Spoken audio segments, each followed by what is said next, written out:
Konor Makgregorga o'xshagan shoumen boyetslar bo'lsa, o'shanaqa boyetslarni o'zingiz ligingizda ushtirasizmi? Konor Makgregorga o'xshagani bo'lmasa kerak menimcha. Konor Makgregor nima degan? Joze Aldoga jag'ini sindiraman degan, chiqqan sindirgan. Desto qilish kerak gapirishdan oldin. Kar qiladi, lekin ish paloq qilmaydigan sportchining kerak bor. Makgregor uni boshdan judo qilishing uchun qancha vaqt kerak bo'ladi? Bu bir urinishda bo'ladi.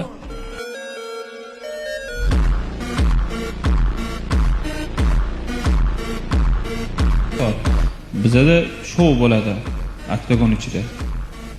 Mayli gapirsin, bo'sh qilsin, lekin mehnat qilgan sportchini biz hurmat qilaylik, ko'taraylik. U haqoratli qilib, har xil bizani tizimimizga to'g'ri kelmaydigan, ertaga O'zbekiston bayrog'ini tushirgan. To'g'risi, chet elga ko'p beramiz safarlarda-da. Hattan san deydi, O'zbekistondan desam, men salladan deydi.